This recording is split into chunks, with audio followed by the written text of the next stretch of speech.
Hello, this is Chloe Belinkit, and I will be presenting on the best-selling cards within the top 10 best-selling cards within the Pokemon set Journey Together. First things first, let's go into choosing my top 10. Like I've said before, but I'll say it again. When I choose my top 10, I don't go based off a website. I kind of calculate it by myself based off data from a couple different websites. When choosing the top 10, I pay most of my attention to sales volume, market price, and market price changes, trying to strike a balance between these three. In my eyes, the best-selling cards are those that are selling a lot at a relatively high price considering the card's history and the type of card it is. How I do it is I look at the top 15 most popular cards on price charting and the top 15 best-selling on TCG Player related to the set. I just look up the set and then sort based off of that. And then I take all the cards that I collected and rank them based on price point, price change, and sales volume individually. So if we go to the sheets here, just take a quick look. I'll take the price point from TCG and price charting, which tend to be different, and then I'll average those out to get our price point, which I'll use for the rankings. And then I also use price change. In this case, I've had a couple graphs that the 3-month graph for some reason is broken, but the 1-month graph works, which means they do have data, and the 6-month graph works, which means they do have data. It's just for some reason not showing up on the 3-month graph.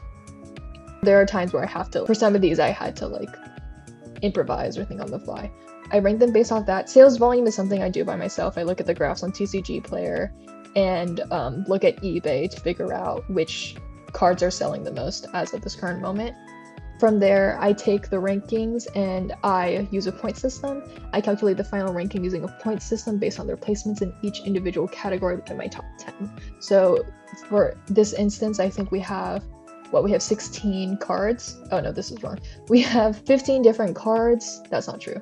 We have 19 different cards. Sorry, we have 19 different cards. First place would get 19 points and last place would get 1 point generally. Sometimes they will get 0 points for sales volume specifically, where I just don't think they have had any sales at all, and therefore I can't, in my best interest, give them a point or any points at all. Getting into my top 10, each slide will contain an explanation of why I believe it is within the top 10, and it will also have an honorary mention at the end that I include, simply because it caught my eye for some reason. Start with our first one, N's Zoroark EX. So this is a card that is weighted with trainer popularity mainly and is one of the most beloved characters in Pokemon history, and he carries a lot of media relevance, playing a large part in the narrative of Pokemon Black and White specifically, I think, if I remember correctly. Also, it has some Pokemon popularity. Zoroark is generally a well-liked Pokemon due to its dark and mysterious aesthetic, and its aesthetic and vibe actually fit well with N as a trainer. The pairing is quite appealing to people and fans. Although there is an N Zoroark chase card within this set, it is not this one, and this is therefore a cheaper and more affordable version of the more expensive, more sought after, and rarer chase card. This just makes it the more accessible chase card for N fans and collectors. In other words, if you don't want to spend a lot of money trying to get the other chase card, or you don't want to spend a lot of time trying to get the other chase card, this is the one you would go for because it's cheaper and it is a little easier to find. Next, Iono's, oh god, I'm sorry, I might pronounce this wrong. Iono's Kilowattrel. Iono's, I apologize. Trainer popularity, I'm gonna say Iono. Iono has a massive modern era fan appeal as a Gen 9 gym leader whose personality and aesthetic is based off of streamers, which is a very modern career. She's just overall quite a likable personality within the Pokemon. I want to say Scarlet and Violet game? I'm pretty sure it's Scarlet and Violet. Kilowattrel as well. By itself, Kilowattrel isn't very popular, but when combined specifically with Iono, who is the electric type gym, if I remember correctly, it just makes the Pokemon more appealing. This also has very nice artwork, it's very unique. There's a cute art style that appeals to more casual collectors and also speaks to Iono's character a lot. And also price point. There is also, similar to how there is a Chase and Zoroark card, there is a Chase Iono card, which is more expensive and one of the push chase cards of this set. So this is a more affordable version. The chase card for Iono, it's not the same Pokemon, but it's still an Iono card. Collectors of Iono, if they want a more affordable alternative, will get this card as well. Wailord is a fun Pokemon because it is a big Pokemon, and so the sheer scale of Wailord within the Pokemon world makes it well liked among fans due to its design. And also, Wailord's size makes for very interesting illustrations, and the artwork creates greater appeal with its color palette and how detailed it is. So overall, this is just a really nice looking card of a very interesting Pokemon. Wailord cards also in general appeal to art first collectors as opposed to set chasers, since in general, Wailord cards tend to have interesting illustrations. Specifically, this card appeals to collectors who love cards that play with scale and have an appeal to calm, scenic artwork. Yeah. This card appeals to collectors who love cards that play with scale and have calm, scenic artwork. Yeah. This is also just an overall very affordable, high quality card, and so therefore it sells very well. This was the chase card I was talking about earlier. Specifically, this is a special illustration rare, which makes it one of the rarest cards in this set and one of the push chase cards, specifically the Iono card of this set. This is Iono's Belly Bolt EX 188. And it carries the trainer popularity of Iono as well, but instead of having Kilowattrel like before, we have Belly Bolt, which Belly Bolt is a memorable Pokemon in relation to Iono due to it being her ace Pokemon, as in it is the final Pokemon she sends out in the Pokemon Gym battle when you play her in Pokemon Scarlet and Violet, if I remember correctly. Belly Bolt overall is also just a likable Pokemon among the fandom as far as I've seen, but rarity is the main reason why this card is quite up here. The graph that I'm showing you is a 1 month graph because this is one of the cards where the 3-month graph is broken, but it's up here because its price. Why is that up here? Sorry. Oh, it's up here because I think it got updated or something like that. Because when I originally calculated it, let me see. When I originally got it, like the graph actually did work and I was able to calculate this, but when creating the image here, I couldn't do that. Yeah, so that's why it is here. But yeah, that is Iono's Belly Bolt. Next we have Articuno. So is this our first? No, it's not. Articuno, but this is, I think, our first legendary. So this is one of the 3 legendary Pokemon in the Kanto region. Specifically, it's one of the 3 legendary bird Pokemon, so that automatically makes it a fan favorite. And it's just a very well-liked card among fans, providing nostalgia. This artwork is also very appealing. It's monochromatic, which Pokemon tends to like, but not like the usual monochromatic stuff they tend to push. This art has high detail and dynamic posing, and it's just overall a very displayable card, which appeals to collectors. In addition, like I said, this is one of the 3. Sorry, I don't know what I did. This is one of the 3 legendary bird Pokemon, which are often collected together. People will buy this Articuno card simply because it is one of the 3 legendary Pokemon cards, and they want to add it to the set of 3 legendary bird Pokemon. But it's also good to note that this has also been known to be bought as a standalone legendary due to its appealing art style.